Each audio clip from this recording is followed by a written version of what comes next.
গল্পের নাম তোমাতেই মুগ্ধ আমি, লেখিকা সামিয়া, পর্ব 19। রায়হান: কিছু না। মেহরিন: ও, আপনি হঠাৎ এখানে যে? ফুচকা ডকে ডুবাতে ডুবাতে বলল রায়হান। এমনি একটা কাজে এসেছি। আপনার ভালোবাসা মানুষকে খুঁজে পেয়েছেন মিস মেহরিন? মেহরিন: না, এখনো পাইনি তাকে। রায়হান ভাবলো একটু মেহুকে বাজিয়ে দেখবে, তাই বলল রায়হান, আচ্ছা তুমিও তো ওনাকে নাও খুঁজে পেতে পারো, তাই না?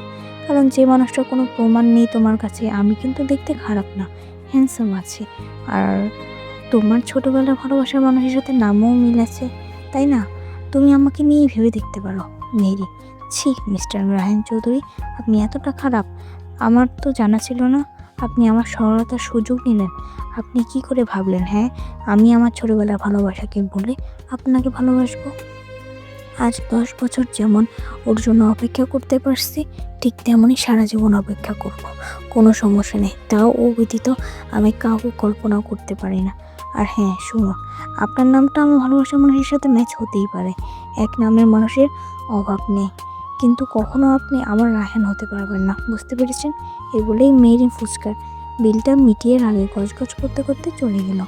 আর মেহরিনের যাওয়ার দিকে তাকিয়ে রায়হান মুচকি হেসে বলল, রায়হান তুমি এখন আমার এত ভালোবাসো, তোমার জানা ছিল না মেহু, আজ জেনে নিলাম।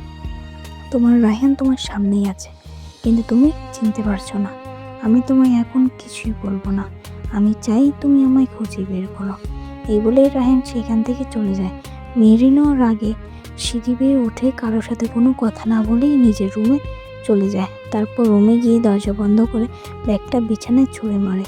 যদিও মেহরিনের অগোছালো জিনিস পছন্দ না, তাও রাগের তবে সে ব্যাগটা ছুঁড়ে মেরে বিছানার উপর হয়ে শুয়ে পড়ে এবং কান্না করা শুরু করলো। মেহরিন: এই পৃথিবীতে সবাই স্বার্থপর, কেউ কারো ভালো চায় না। আমি তোমাকে কবে ফিরে পাবো রায়হান? অনেক মিস করো তোমার মেহু, তুমি কি আমায় একটুও মিস করো না? এই বলে মেহরিন বালিশে মন গুঁজে কান্না করে। তখনই মোমো এসে মেহরিনের শরীরের উপর উঠে যায়। তারপর মেহরিন মোমোকে কোলে নিতে মোমো মেহরিনকে আদর দিচ্ছিল।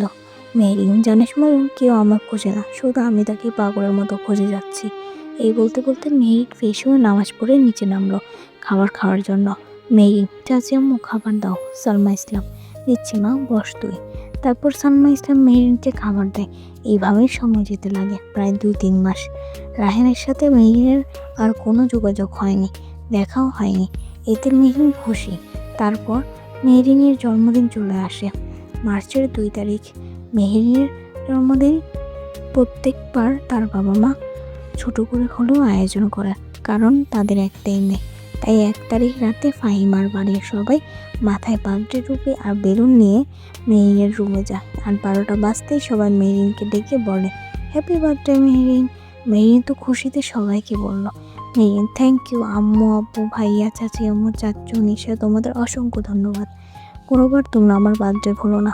ফাহিম: একটা মাত্র বোন, আমার ভাই হিসেবে আমি কি ভুলে যেতে পারি বল? ফাহিমের কথায় সবাই বলে উঠল, একদম ঠিক। তারপর ফাহিম মেহরিনের মাথায় টুপি পরিয়ে দিতে বলল, ফাহিম কালকে তোর জন্য আর একটা সারপ্রাইজ আছে বোনু, সেটা শুধুমাত্র আমার পক্ষ থেকে, বুঝলি? মেহরিন খুশিতে গদগদ হয়ে বলল, ঠিক আছে ভাইয়া। তারপর মেহরিনের মাথায় হাত বুলিয়ে মেহরিনের বাবা বললেন, সাজিয়াতুল ইসলাম: তোর জন্মদিনের অনেক অনেক শুভেচ্ছা মা, বাবা হিসেবে চাই সবসময় তুই হাসি খুশি থাক। মেহরিন: থ্যাংক ইউ আব্বু। একে একে সবাই মেহরিনকে উইশ করে। তারপর মেহরিনের মা বললেন, হুমায়ুন ইসলাম: এখন ঘুমা তাহলে মা, সকালে তাও উঠতে হবে। মেহরিন: আচ্ছা আম্মু। তারপর সবাই চলে যায় একে একে। পরবর্তী পর্ব খুব শীঘ্রই আসবে।